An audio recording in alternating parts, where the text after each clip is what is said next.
Bom dia, meus irmãos. Bom dia, irmãos. Bom dia. Graça e paz da parte de Jesus a todos nessa manhã. Manhã bonita, manhã linda. Eu gosto de falar isso quando chove, quando esfria, quando está ventando, porque a gente tem um hábito de reforçar sempre a beleza do dia, ou o dia está muito bonito, quando está ensolarado. Mas nós não podemos nos esquecer que, obstante a um Deus que manda o sol, Ele é o Deus que envia a chuva, que envia a tempestade, que envia os trovões, raios, o Deus que faz com que o clima fique menos quente ou mais frio. Na verdade, todas as coisas que Deus faz, e o que está aí fora, ou que a gente sente um pouquinho, na pele, é obra de Deus. Essa é a cultura que o mundo nos oferece. Pensar na contramão daquilo que nos ensina as Escrituras. A Bíblia nos ensina que todas as coisas foram feitas por Ele. Todas as coisas feitas pelo Criador são belas. E diz Paulo, escrevendo aos Romanos, no capítulo 8, que todas elas cooperam para o nosso bem. Então, irmãos, eu sei que é complicado, dia de chuva, sair de casa. Eu sei que nessa alternância de temperatura, nós ficamos expostos muitas vezes a subtrair a nossa saúde, não é? Entra e sai do ar-condicionado, esquenta, depois já esfria de novo, mas isso são consequências do pecado. O tempo frio ou quente existiria de qualquer jeito quando o mundo foi criado. A questão toda é que por conta do pecado o nosso corpo se fragilizou, e aí ficamos completamente reféns dessas coisas que são chamadas as intempéries, né? É o tempo. Mas, de fato, todos os dias são belos. E nós precisamos deixar que a cultura celestial tome conta da nossa mente e do nosso coração, ao acordar, ver o tempo nublado, dizer: obrigado, Senhor, porque o tempo está assim, porque Tu queres, Tu determinas. E tudo que Tu fazes é bom. Eclesiastes 3 diz que há tempo para nascer, há tempo para morrer, há tempo para esquentar, há tempo para esfriar. Há tempo para tudo. Diz a palavra de Deus, é Deus quem governa todas as coisas. Irmãos, nós estamos dando sequência, esse é o terceiro domingo, sobre a série Reformar é Preciso, uma série alusiva ou provocada pelo mês da Reforma Protestante. Nós estamos no mês de outubro e mais precisamente no dia 31 desse mês, nós estaremos como cristãos protestantes, reformados ou evangélicos, como você queira. Nós vamos estar comemorando, celebrando os 508 anos de abençoada reforma que Deus promoveu no meio da sua igreja. E nós louvamos a Deus pelos reformadores, louvamos a Deus pela mensagem que eles deixaram, o legado que deixaram para a gente, que nós precisamos viver na nossa caminhada com Jesus. E hoje, nesse terceiro episódio, o terceiro capítulo da nossa série de mensagem, nós vamos falar sobre a importância de uma reforma na vida da igreja. Começamos falando sobre uma reforma a partir da nossa realidade individual, como pessoa, como crentes em Jesus. No segundo domingo próximo passado, portanto, falamos sobre a reforma que a nossa família precisa, porque eu e você começamos a nossa trajetória como seres humanos tendo como núcleo principal o nosso convívio familiar. E a família é muito mais do que uma célula máter da sociedade. Ela é a célula aonde Deus deseja implementar os seus planos de graça, de amor para com o homem. Não podemos esquecer que a família foi criada por Deus, estabelecida lá no Éden, a despeito dos problemas que levaram aquele casal a viver um grande embate, a viver uma grande ruptura com aquilo que nos ensina a palavra de Deus sobre o que Deus queria, o que Deus desejava para eles em santa pureza. Independente disso, Deus é tão amoroso, tão bom, que Ele providenciou o meio de graça, E nós que estudamos as doutrinas da graça, sabemos muito bem, eu e você, que o projeto de Deus era um projeto de redenção. E Deus, então, depois da queda, planeja a redenção do homem, providencia a redenção do homem na pessoa de Jesus Cristo. Então, chegamos hoje ao momento em que nós vamos refletir sobre a reforma que necessitamos na vida da igreja, da qual eu e você fazemos parte. Você é essa peça, esse tijolinho. Aí me veio à mente agora uma figura, uma metáfora. Falei sobre tijolinho. Você é aquele pedacinho de telha na cobertura dos propósitos de Deus para a vida da igreja. Eu e você somos como pedacinhos de telha. Eu tive há uns 3 meses lá visitando a casa do meu sogro no Peró, para fazer algumas reformas, olhar lá por ele. E eu vi que lá na parte do terraço, tem aquelas telhinhas, ficam uma sobre a outra, aquelas bem pequenininhas como canaletas, Tinha uma que estava fora. E me chamou a atenção porque estava entrando luz por ela, e eu vi aquele raiozinho de luz entrando e vi que ela estava com uma pequena abertura, uma frestinha ali.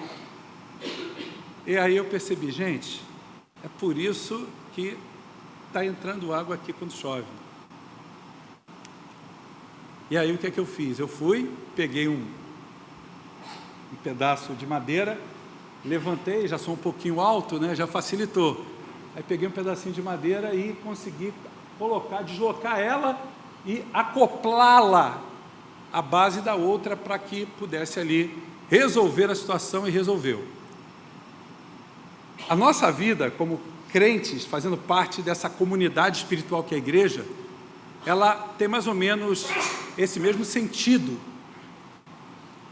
Se eu e você estivermos desalinhados com aquilo que Deus quer para a nossa convivência como igreja, onde cada um faz parte do corpo de Cristo, cada um com sua função, nós podemos de alguma forma estar dando oportunidade a algumas coisas que não deveriam acontecer na vida da igreja acontecer, como enfraquecimento espiritual, como uma falta de verdadeira comunhão, quando na verdade eu não estou vivendo uma vida segundo os padrões da palavra de Deus, e aí essas coisas vão causando algum tipo de problema na relação, na caminhada com os nossos irmãos.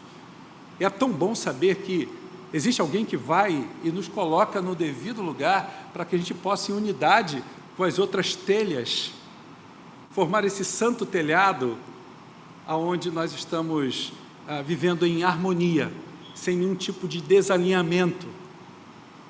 Eu queria compartilhar nessa manhã sobre uma mensagem importante que vai nessa direção, que está para a gente lá no livro do Apocalipse, no livro da Revelação.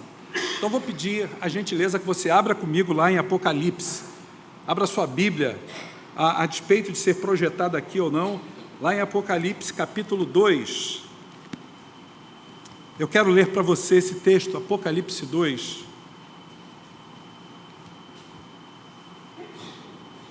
Verso 1 ao 7. Apocalipse 2, verso 1 ao 7.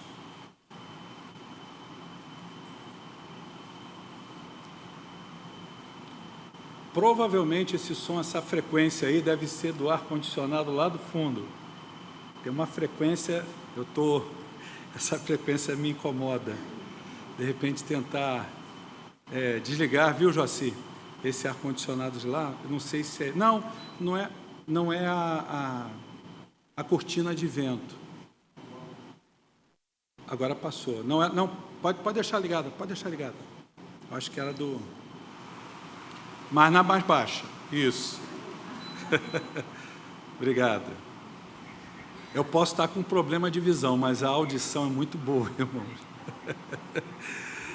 Vamos ler então o texto. Eu quero ler para os irmãos, Apocalipse 2, de 1 a 7, carta que foi redigida por João, o apóstolo, mas foi ditada pelo Senhor Jesus.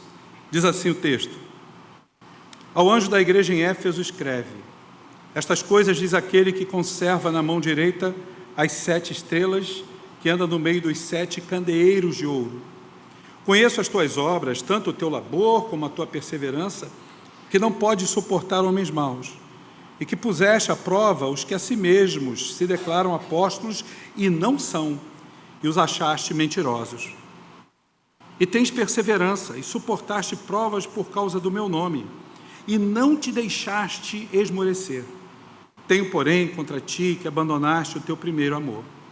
Lembra-te, pois, de onde caíste. Arrepende-te e volta à prática das primeiras obras, e, se não, venho a ti e moverei do seu lugar o teu candeeiro, caso não te arrependas. Tens, contudo, a teu favor que odeias as obras dos nicolaítas, as quais eu também odeio. Quem tem ouvidos, ouça o que o Espírito diz às igrejas. Ao vencedor, dar-lhe-ei que se alimente da árvore da vida, que se encontra no paraíso de Deus. Vamos orar mais uma vez? Obrigado, Senhor, pela leitura da porção da Tua palavra. Sabemos que o Senhor vai falar com a gente, mas também o que te pedimos agora é que Tu abras os ouvidos do nosso coração. Que o Senhor perdoe os nossos pecados, que o Senhor nos encha da Tua graça. Fazemos essa oração em nome e para a glória de Cristo Jesus. Amém. Eu queria que você imaginasse comigo aqui, um exercício de imaginação, um casal que se conheceu, e esse casal entendeu durante o namoro que a vida deles podia dar muito certo.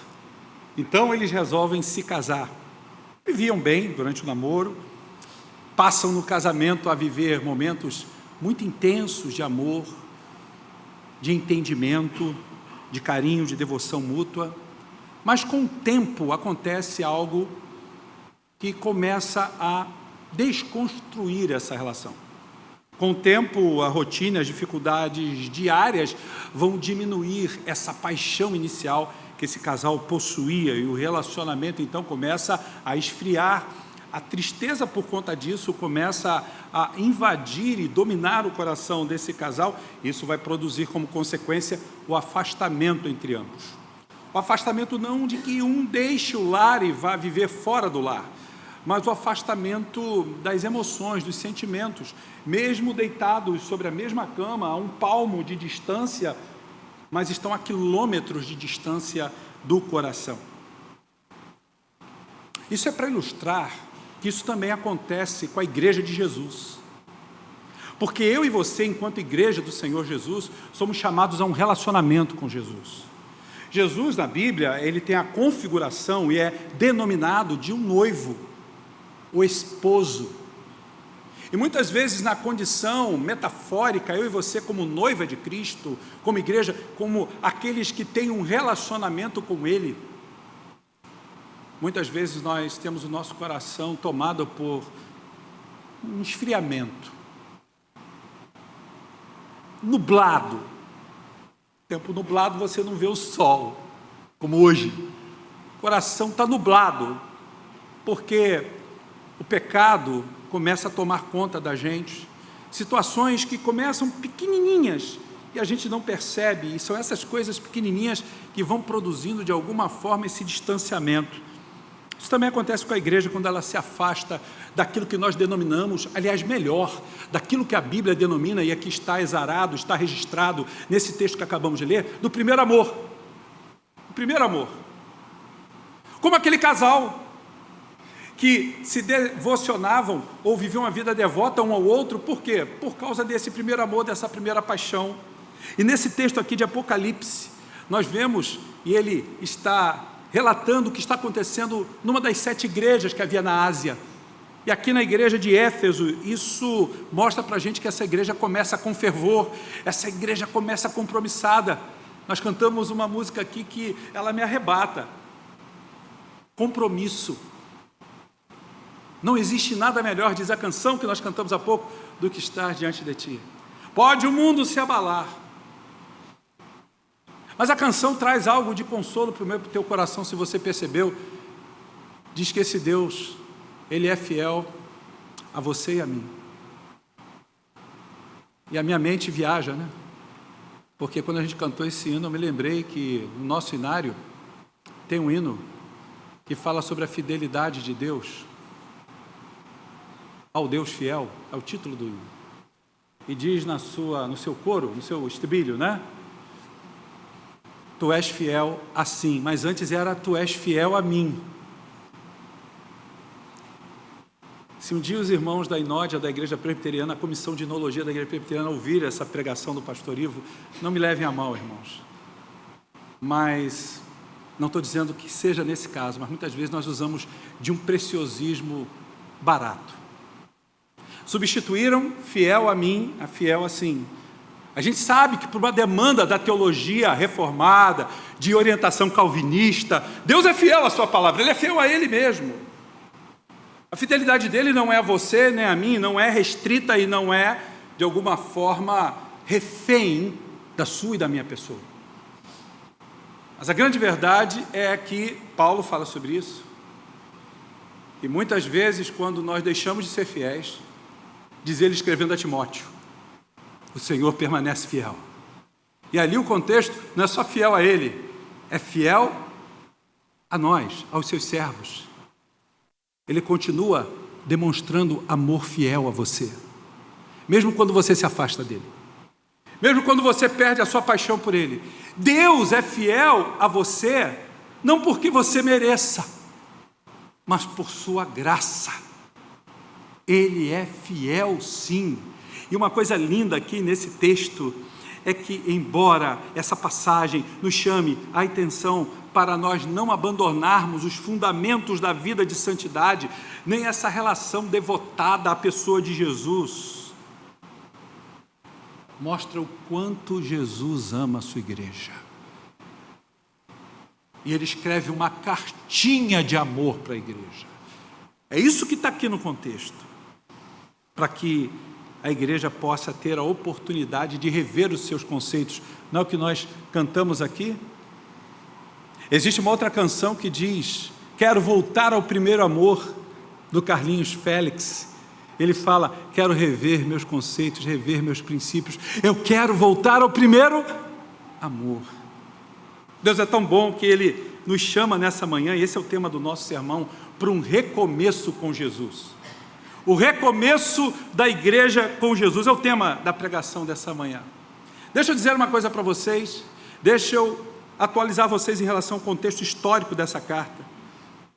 A igreja de Éfeso, para a qual essa carta é destinada, ela é uma daquelas 7 igrejas da Ásia, lá do Apocalipse, da igreja da Ásia Menor, a qual o apóstolo João escreve. Isso ele faz lá no finalzinho do 1º século. Ele está exilado na ilha de Patmos, está sem visão alguma.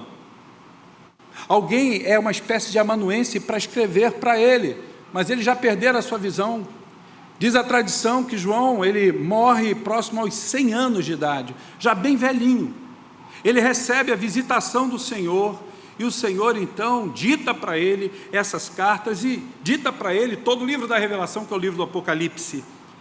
E Éfeso, essa cidade que ele cita, era uma cidade muito importante, porque era uma cidade central, comercial, era uma espécie de entreposto na Ásia Menor, tudo circulava por ali.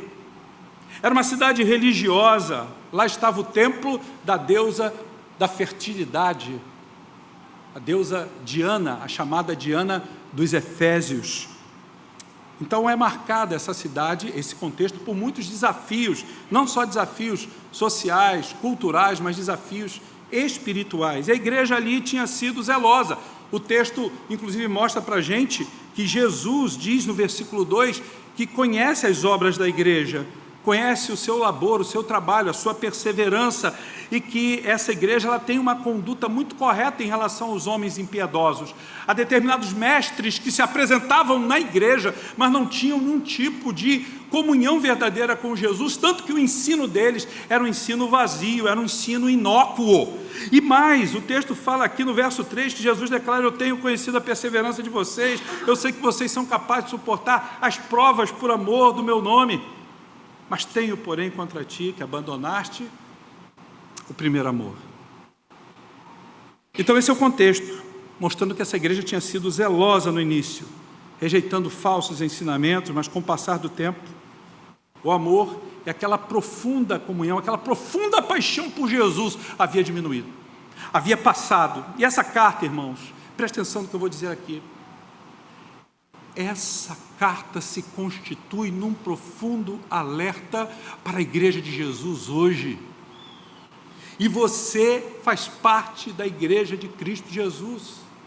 Essa carta, portanto, é para mim e para você que está aqui nessa manhã, para você que nos ouve em casa, em qualquer outro lugar de onde você esteja participando desse culto.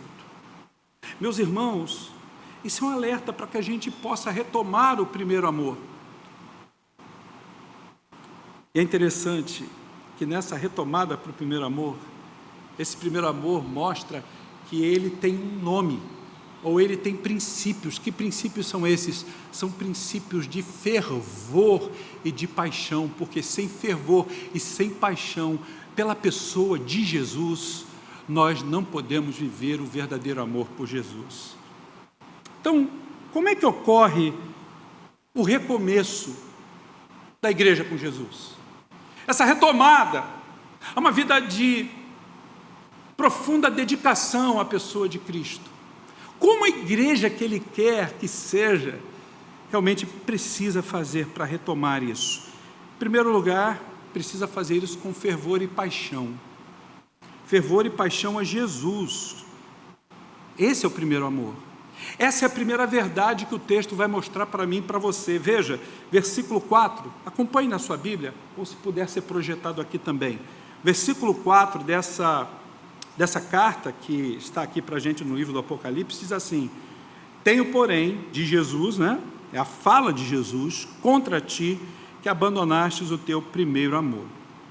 Então, o que a Bíblia está nos ensinando é que esse primeiro amor representa a devoção intensa, a paixão inicial que aquela igreja lá em Éfeso teve ao receber o Evangelho, a ter contato com o Evangelho. E aí, eu queria citar para vocês João Calvino, porque João Calvino observa algo muito interessante, que deve ser uma constante na nossa relação com Deus, já que a gente está falando, né, do mês da Reforma e pregando mensagens alusivas à Reforma protestante, vamos citar um dos reformadores. E João Calvino vai dizer uma coisa muito interessante. Ele diz que o nosso coração, ele é naturalmente inclinado ao pecado. O teu e o meu coração. Essa é uma tendência nossa. Eu tenho essa tendência. Você sabe que você tem essa tendência. Mas ele diz que o nosso coração é inclinado ao pecado e a graça de Deus é aquela, vamos dizer, força que restaura o amor de Deus no nosso coração por Ele. Por isso que certa vez, Jesus, se aproximando dos seus discípulos, falou, lá em João 17, que ninguém poderia arrebatar a eles, ou aquelas ovelhas como eles, que o Pai havia confiado. Porque quem garante essa estabilidade no relacionamento com Ele é o próprio Cristo.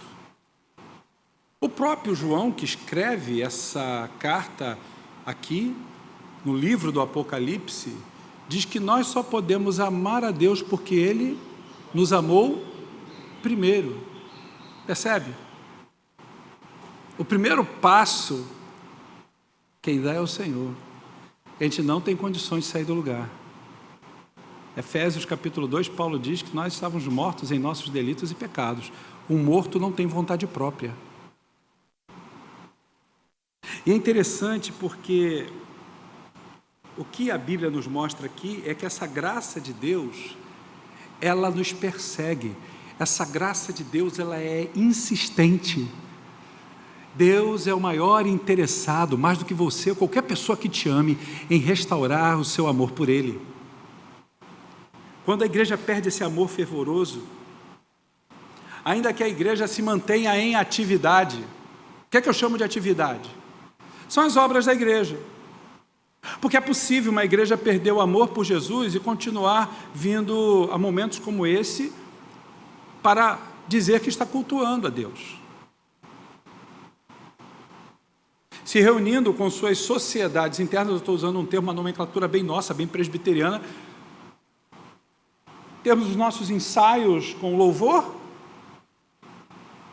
temos as nossas atividades normais, de domingo a domingo, nossos encontros de oração, nossos encontros de estudo bíblico, nossos encontros para, de forma formal, estudarmos a Bíblia pela escola bíblica dominical, e ainda assim não estarmos correspondendo a uma vida realmente de amor, de devoção, de paixão a Jesus. Estamos no modo automático. Fazemos nossas orações automaticamente. Lemos a Bíblia de forma automática e assintomática. E quando a igreja perde esse amor fervoroso, ainda que ela mantenha as suas atividades e obras, ela corre o risco apenas de ser uma igreja formalista, sem verdadeira vida no Evangelho de Jesus. Em 2004, eu estudei com um teólogo alemão chamado Robert Lai, Dr. Robert Lai.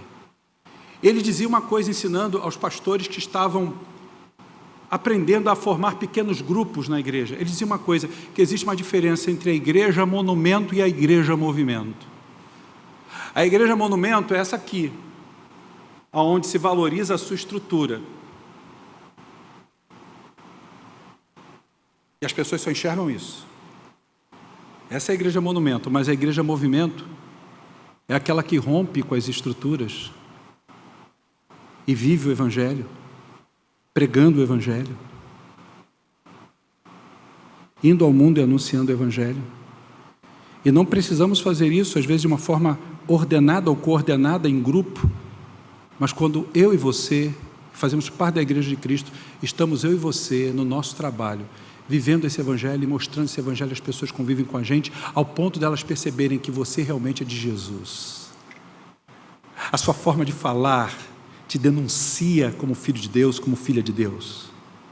Porque você não se junta a essas pessoas para rir de piadas jocosas, de piadas de duplo sentido. A sua forma de se expressar demonstra paciência e compreensão para com o outro.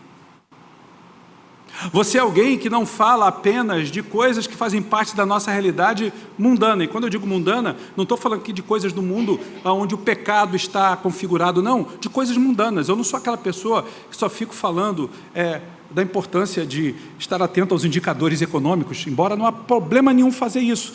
Mas se eu sou uma pessoa que só falo disso, ou então uma pessoa, e eu também não sou contra isso porque eu gosto demais de futebol, eu só falo só de futebol, ou de qualquer outra coisa, onde na minha fala não haja, ao enxergar a oportunidade de falar do Evangelho, isso é um dos sintomas que o nosso amor e a nossa devoção por Jesus é só da boca para fora. Quando não nos interessamos ao ver alguém necessitado por algum problema de ordem emocional, relacional, de pararmos tudo, termos essa sensibilidade e dizer assim: fulano, vem cá, eu quero orar por você. Cara, me dá o teu nome que eu vou botar o teu nome, não é na boca do sapo não. Eu vou levar lá para o grupo de oração na minha igreja. Senão eu quero orar por você aqui. Gente, o que está faltando? Quando a gente não tem esse tipo de atitude, você já parou para se perguntar?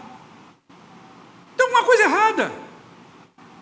Por quê? Quando você olha Mateus 28, na grande comissão, lá no finalzinho, Jesus dá a ordem, não é algo opcional, não é optativo, ele diz: vão, ide. Olha o imperativo aí, os professores de língua portuguesa. Ide por todo mundo, preguem o Evangelho, preguem, falem. Paulo vai dizer lá para o seu filho na fé, tanto para Timóteo como para Tito: pregue a tempo e a fora de tempo. Aproveite as oportunidades, as portas que o Senhor abre para falar de Jesus.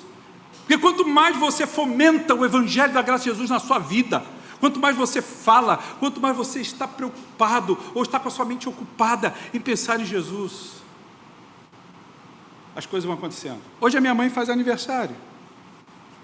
Hoje cedo estava agradecendo a Deus pela vida dela. Soninha faz aniversário hoje, tio Daniel faz aniversário hoje, pessoas que nós amamos. Eu me lembrei de uma canção que a mamãe cantava, nós morávamos em Nilópolis, eu tinha 7, 8 anos de idade, minha mãe estava lá na cozinha, sei exatamente onde estava aquela disposição toda da pia, do armáriozinho, da portinha, dava para o banheirinho no canto, e naquela cozinha pequenininha, minúscula, a mamãe cantava uma canção assim: Senhor, dai tempo para mim, minha vida ocupar-me com Cristo. Senhor, dá tempo para mim, minha vida ocupar-me com Cristo. Senão eu vou pelo tempo e perco o assento, caindo em perigo. senão eu vou pelo tempo e perco o assento, caindo em perigo. Nunca mais essa canção, não sei se era um corinho, se era um hino, isso nunca mais saiu da minha mente. Aquilo entrou como uma mensagem, assim, uma bomba na minha mente. Eu criança. E o Espírito Santo, diz a palavra, trará à tua mente aquelas coisas que estão lá, ó, escondidas. Ontem à noite, para desaparecer um pouco, meu sogro e sogra ficam de manhã até à noite vendo TV. O que eles sabem fazer, idosinhos, e fica mais ou menos até as 9 da noite. Meu sogro ainda fica um pouquinho mais. Aí eu falei, já tinha estudado sermão, já tinha tido um tempo de oração, já tinha feito uns carinhos na mulher. Eu falei assim, agora eu vou te parecer, eu vou ver aqui um filmezinho. Aí eu vi aquele filme Sem Limite. Aí no filme Sem Limite, o ator principal lá ingere uma droga, um comprimido, ele fica ligadaço. Quem já viu o filme sabe do que eu estou falando. O cara se torna expert em poder fazer avaliação do mercado financeiro. Olha aí, Galber, que é a tua área. Ganhou muito dinheiro, mas ele não tinha inteligência, não tinha perspicácia para isso. A droga fez isso com ele. E ele falou assim, agora eu estou percebendo, tudo isso que eu estudei, está tudo vindo à minha mente, e vindo a uma velocidade muito grande. Gente, a gente não precisa dessa droga, até porque é uma utopia, né? Proposta pelo filme. Mas nós temos o Espírito Santo, e a Bíblia diz que quem é que fará você lembrar a respeito de todas as coisas a respeito de Jesus? A Bíblia diz isso, é o Espírito Santo.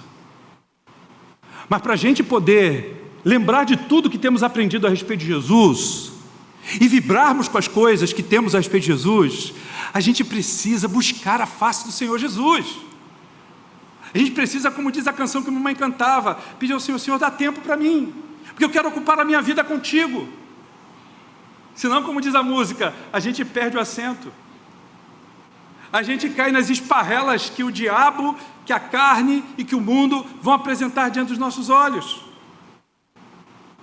Quando a igreja perde esse amor fervoroso, ela só consegue olhar para as suas atividades, para a sua agenda, para as suas obras. Nós temos que cumprir isso e aquilo, e se a gente conseguiu fazer, está tudo bem. Mas será que conseguimos fazer tudo isso com amor, com paixão, com devoção? Porque, irmãos, a prática das boas obras, ela deve fluir do amor genuíno a Cristo, que nos chama a obedecê-lo com gratidão e alegria. Eu quero te fazer uma pergunta. Como está o seu primeiro amor, aqui agora? Como está a sua vida de relacionamento com Jesus? Eu diria a você, meu irmão, minha irmã, que é urgentíssimo que a gente se pergunte, será que eu estou vivendo a minha fé de acordo com a paixão e devoção sincera a Jesus?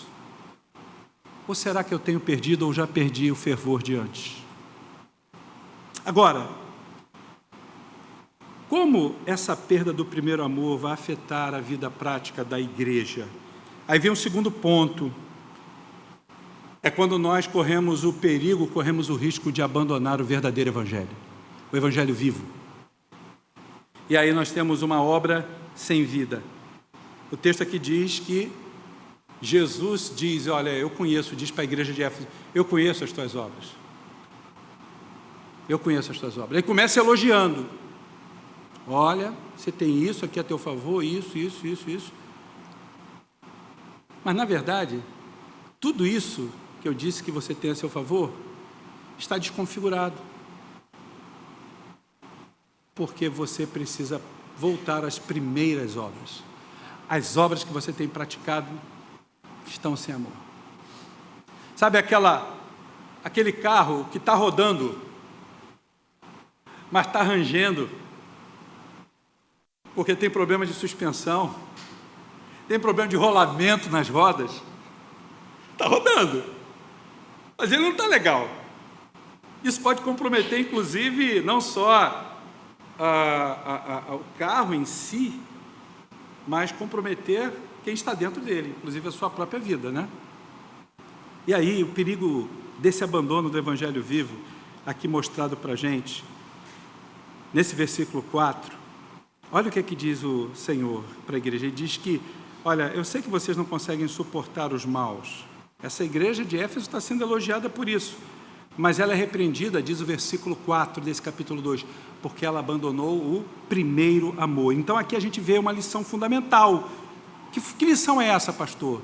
Nós pedimos ao Senhor que aqueça o nosso coração e nos dê zelo de ver uma vida contrária ao pecado, sem cultivar o pecado no nosso coração. Porque quando nós cultivamos o pecado no nosso coração, não há lugar para esse amor ele vai murchando. Então, o zelo contra o pecado, ele vai nos levar a cultivar um amor em Cristo que vai resultar em uma obediência viva, porque caso contrário, a nossa obediência vai ser morta. E aí eu quero trazer aos irmãos um outro reformador aqui que diz o seguinte para a gente, Martinho Lutero. Olha o que ele enfatiza. Ele diz que não são as obras que salvam. Nós sabemos disso. Lá nas 95 teses afixadas por ele na abadia de Wittenberg, na Alemanha, ele luta contra essas obras vazias. E olha o que ele diz. Ele diz que não são as obras que salvam, mas a fé em Cristo, porque a fé em Cristo pelo resultado, ou pelo contrário, ela vai produzir boas obras. Então, sem a vida do Espírito e o amor sincero, até as obras mais vitoriosas, aquelas mais vistosas, aquelas mais bonitas, elas são vazias, completamente vazias. Então Paulo, inclusive, vai reforçar essa verdade escrevendo aos Gálatas. Quando você pega o capítulo 5 da carta aos Gálatas, no versículo 6, Paulo diz assim: porque em Cristo Jesus, nem circuncisão vale alguma coisa, nem a incircuncisão, mas sim a fé que atua pelo amor. Porque tanto judeus como cristãos valorizavam aquilo que estava de acordo com a sua configuração de rito de fé. Olha, circuncisão no coração. O outro dizia, não, tem que ser dentro do rito judaico. E aí a gente vai ver de uma forma muito linda que Jesus diz, olha, essa circuncisão na minha pessoa, esse tipo de que vocês estão propondo aí, não vale nada se não for por amor. Se vocês não tiverem um coração em mim. E aí, queridos, será que nós temos buscado fazer as nossas obras para Deus, os nossos compromissos? Temos cumprido os nossos compromissos para Deus só para cumprir tabela? Só porque o conselho da igreja me elegeu, me designou, porque o presbitério me mandou para cá como pastor da igreja, porque eu fui eleito como presbítero, como diácono pela Assembleia da Igreja, porque agora eu tenho tais e tais responsabilidades na igreja. Irmãos, eu digo a vocês que se a gente fizer isso, só para cumprir tabela, e cumprir tabela inclui uma outra coisa também que a gente tem que estar atento, vaidade. Ah, eu quero ocupar esse cargo para a glória de Deus. Mentira, no fundo, há vaidade, há uma cobiça, um orgulho por dentro. Eu quero ser visto, eu quero ser notado. Essa é a grande verdade que tem que ser anunciada desse púlpito.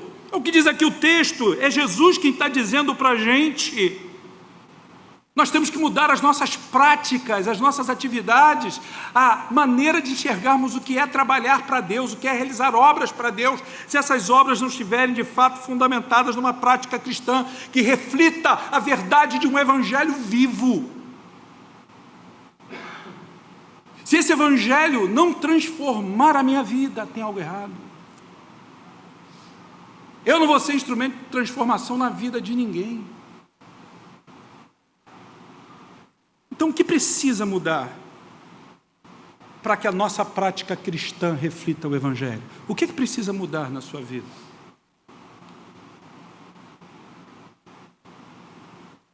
Quanto tempo nós temos dedicado a trabalhar o nosso coração, não só as nossas capacidades por conta dos dons e talentos que recebemos na igreja.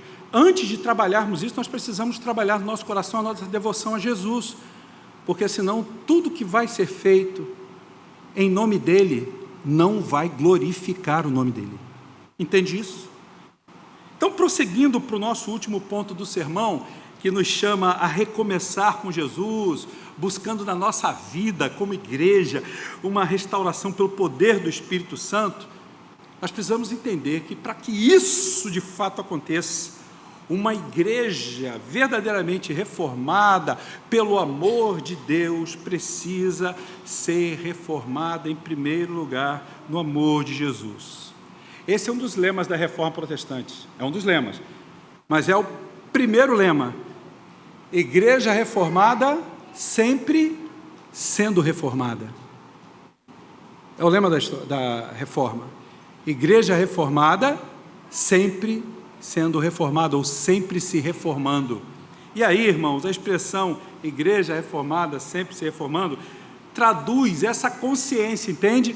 De um verdadeiro arrependimento, de um verdadeiro reavivamento do primeiro amor de Jesus na nossa vida, porque é isso que vai nos levar a uma atitude constante no dia a dia, mesmo que eu e você tropecemos, e que é possível, mesmo que eu e você em algum momento deixamos de ser fiel ao Senhor, e o Senhor restaurará nossa fidelidade a Ele, mas isso é algo que a gente está desejando, sabe? Sabe aquela oração que Davi, o rei Davi fez? Ele diz assim: Senhor, não retires de mim o Teu Espírito Santo. Eu sei que eu pequei, eu sei que eu fiz algo extremamente ruim aos Teus olhos, mas Senhor, volta a dar-me a alegria da salvação. Veja, o conceito de alegria de salvação não tem nada a ver com perda de salvação, porque salvação não se perde. O que se perdeu ali foi a alegria, foi o prazer. Porque quando o crente peca, quando o crente se afasta da palavra de Deus, quando o crente se afasta desse referencial com o amor de Deus, ele fica sem alegria. Alegria de servir, alegria de orar, sem vontade de pregar a palavra, sem vontade de viver isso. Então, é interessante porque essa expressão igreja reformada sempre se reformando traduz essa consciência de que o reavivamento do primeiro amor nunca é definitivo sem uma fé constante em arrependimento. E olha só o que Calvino ensinava. Calvino ensinava que a igreja é sempre peregrina em processo de santificação pelo Evangelho. E ele declara, lá no seu livro, na sua obra, As Institutas, ele diz que a reforma não é obra humana, mas uma constante obra do próprio Espírito que renova os corações para Deus. Então, o que é que essa carta aqui, a igreja de Éfeso, mostra para mim e para você? Mostra que ela é um convite, porque o Senhor está dizendo aqui para essa igreja no versículo 5, olha comigo o verso 5, ele diz assim: lembra-te, pois, de onde caíste, arrepende-te e volta à prática das primeiras obras. Jesus nos ama tanto, irmãos, ama tanto o seu povo, que Ele convida o seu povo ao arrependimento. Ele está nos chamando para uma mudança de atitude, para uma mudança de pensamento. E aí, irmãos, esse arrependimento e prática são inseparáveis. Quando eu me arrependo, eu vou praticar, vou realizar obras que de fato apontam para a glória de Deus. Quando de fato eu me arrependo, a minha vida, ela muda de configuração e Jesus passa a ser o centro da minha vida. Portanto, Ele passa a ser o centro da igreja, com esperança e com força para recomeçar. Caminhando para o final, eu queria te fazer a seguinte pergunta: como no teu coração se encontra hoje, diante da palavra de Deus que está sendo anunciada ao teu coração, qual é a sua disposição em se arrepender? O texto está nos chamando ao arrependimento. O texto está nos chamando ao arrependimento. Como igreja, nós estamos dispostos a nos arrepender? A abandonar os próprios caminhos que nós fazemos e recomeçar, voltar lá do início, às primeiras obras, voltar lá ao primeiro amor, caminhar com Jesus? Será que você está aberto a uma reforma aberta e contínua pela palavra e pelo Espírito? Será que você nessa manhã está disposto a assumir esse compromisso com o Senhor? O tema, o recomeço da igreja com Jesus, ele nos chama a atenção para esses 3 pontos: fervor e paixão por Jesus. Cultivar o fervor e a paixão sincera por Jesus, cultivar uma verdadeira vida de adoração por Jesus. Isso é a base da nossa vida cristã. Isso vai demonstrar o quanto, é como se fosse um indicador, né? É um termômetro, vai indicar a temperatura da nossa relação com Ele. Fervor e paixão por Cristo. Nós vimos também que o recomeço da igreja com Jesus passa pela nossa observação sobre o perigo das obras sem vida. Obras sem apontar a glória de Jesus, sem vivermos uma vida onde desejamos sobretudo a glória de Jesus, é um perigo, porque as obras sem amor e vida no Espírito Santo, elas são vazias e são incapazes de transformar.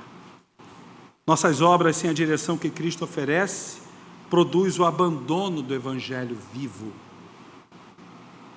Em último lugar, nós vimos que o recomeço da igreja com Jesus se mostra na maneira como temos sempre buscado ser reformados diariamente por esse primeiro amor. Buscarmos sempre esse primeiro amor, porque essa é uma necessidade que tem que ser constante, uma necessidade de nos arrependermos, porque isso vai renovar o nosso primeiro amor, sempre centrado a Jesus. Eu estava fazendo aconselhamento essa semana a um casal, tenho ajudado esse casal abençoado e abençoador. E eu estava dizendo para eles, me perguntaram, pastor, como o seu casamento sobrevive há 36 anos, num mundo onde as relações são fluídas, as relações elas são cada vez mais diluídas, cada vez mais relativizadas. Olha, a irmã brincando falou assim, olhando para o marido, olhou para mim rindo, os dois riram, falou assim, eu tenho uma inveja santa desse casamento. Eu ri e falei assim, bom, em primeiro lugar não existe inveja santa. Eu ri e falei, em segundo lugar, meu casamento não é perfeito não. Meu casamento é cheio de inconsistências. Meu casamento é como o seu, de vocês. Casamento como qualquer um outro, onde duas pessoas diferentes resolveram se unir, resolveram viver juntas, resolveram se amar. Mas eu disse para esse casal, o amor acaba, e o meu amor pela minha esposa já acabou, em alguns momentos, como o dela por mim também acabou. O casal olhou assim, né? Ah, pastor, mas como vocês continuam juntos? Sem amor? Eu falei, não. O amor, ele é reativado pela aliança. Porque o que sustenta um casamento, isso foi ensinado na classe de casais, é a aliança. E não é essa aqui. É a aliança que eu fiz diante do Eterno com Meire e que ela fez comigo. Lembra da ilustração lá do casamento que eu contei no início, a historinha? É assim. O que restaura, o que renova, é a gente chegar com o coração arrependido e dizer, eu não sou melhor do que você. Eu pequei, eu sou falho, eu sou falha. Eu não quero fazer de você aquilo que eu acho que você tem que ser. Eu quero que Jesus nos ensine a amar um ao outro com aquilo que diz 1 Coríntios capítulo 13, a partir do versículo 8, dizendo que o amor é paciente, o amor não se ufana, o amor tudo suporta, o amor tudo espera. Porque esse amor você acha que vem de você? Esse é o ágape. Essa é a palavra grega para esse amor. É o ágape, é o amor que vem de Deus. E esse amor que está sendo proposto aqui para ser restaurado, para voltarmos para esse primeiro amor como igreja, sabendo que o outro é realmente difícil, mas eu também sou. o outro tem suas inconsistências de coração, mas eu também tenho as minhas.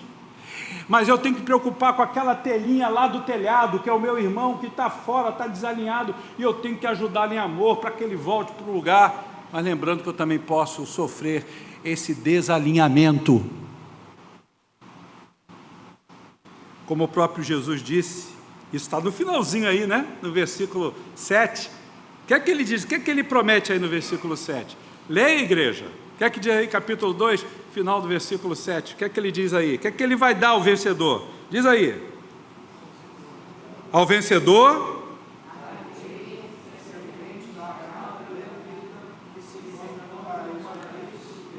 Olha aí, gente.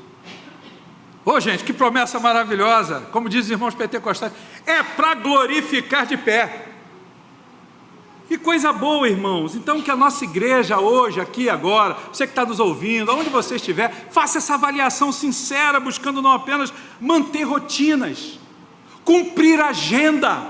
É a agenda do conselho, é a agenda da junta diaconal, é a agenda da SAF, é a agenda da UPA, é a agenda... Ô, gente, a gente tem que fazer isso? Tem. Mas não vamos cumprir a agenda sem um coração cheio de amor, obediente ao Senhor Jesus, porque Ele é a fonte do sustento da tua e da minha fé. Aleluia! Então vamos recomeçar hoje com Jesus. Vamos sair daqui. Eu já fiz esse propósito, na hora do almoço, juntar todo mundo lá em casa, orarmos por isso. Pensar um pouquinho mais no dia de hoje sobre esse recomeço, firmado no primeiro amor, para glorificar ao nosso Deus em tudo.